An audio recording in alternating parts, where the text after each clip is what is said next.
Tedric, could you talk about the defense over 3 games and what kind of improvement you've seen as opposed to last year, and where is it coming from?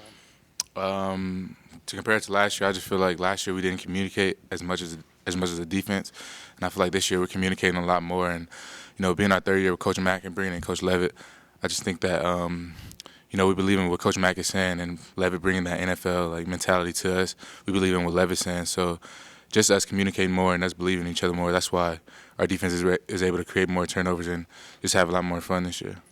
Tedric, kind of walk us through the block kick. What did you see that earlier in the game and as something you could attack? And kind of were you scared at all to not get a penalty going over those guys? Nah.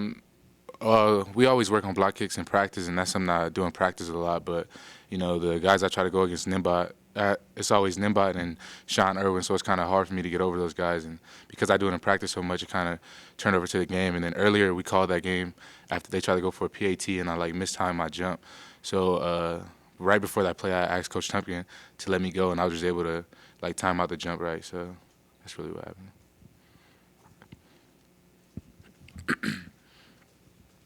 You mentioned the NFL mentality that Coach Levitt brings in.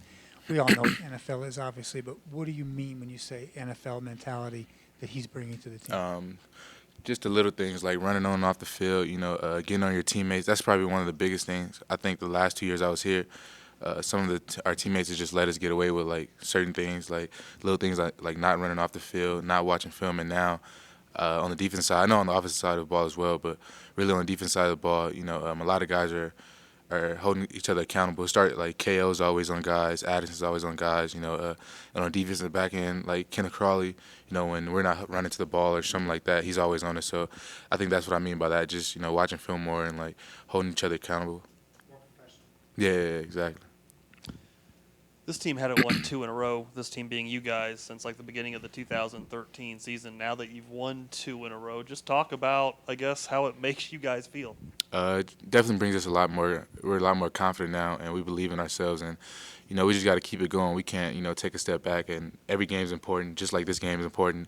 And we just can't take a step back. We just got to keep fighting and keep doing the things we're doing to go on this 2-game winning streak. And it's just definitely a lot more fun when you're winning. Guys connect more. Guys have more fun in the locker room. It's just way better than losing.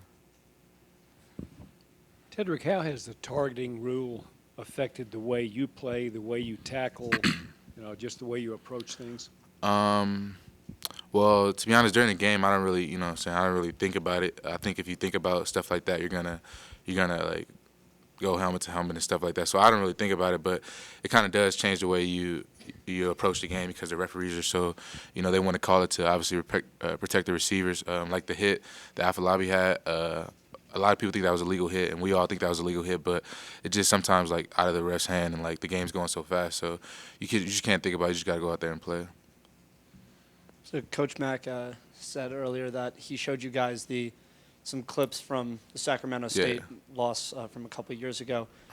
Did the guys in the locker room kind of get the message to not be taking this game for granted? Yeah, definitely, because we can't take any game for granted, especially us. Every game's important, and this game really too, because they have a lot of great receivers. I think people are sleeping on their receivers.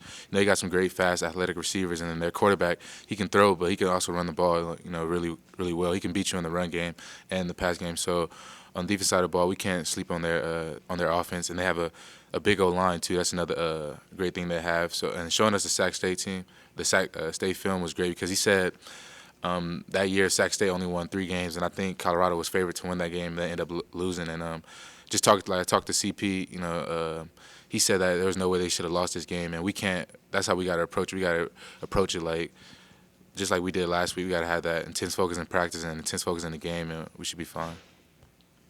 You had a really good year last year until that brutal injury.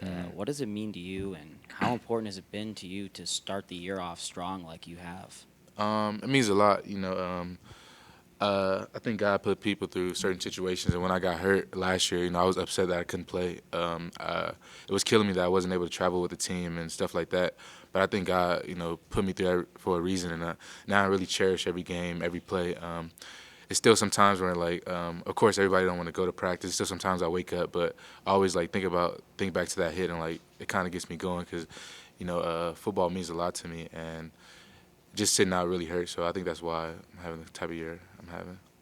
Is there some kind of trash talk that goes on within the DBs about who's got interceptions or not? Do you feel like you have to get one to catch up with a couple of those guys? On the low, yeah, like not during the game, but like it comes out of nowhere. Like Carly's my roommate, so he'll say it like here and there. But I think it's just fun though. Like like we're competing against each other, but at the end of the day, it's all still just fun. Like we have to create those turnovers to give Cepho and the offense the ball back. And at the end of the year, though, I know it's going to be a competition. Like when we go to the banquet and stuff, like to see who has the most interceptions, especially in the defensive back end.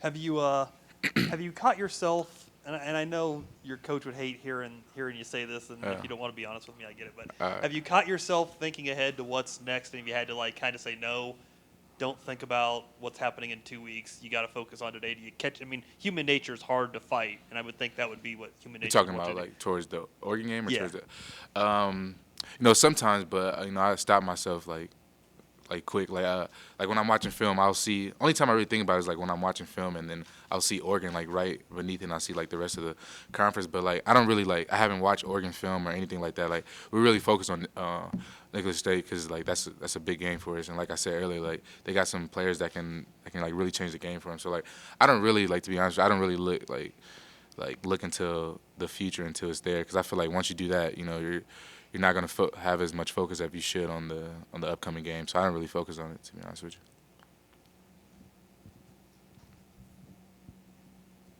Anything else? All right, thanks, Tedric. Thank you. Yep.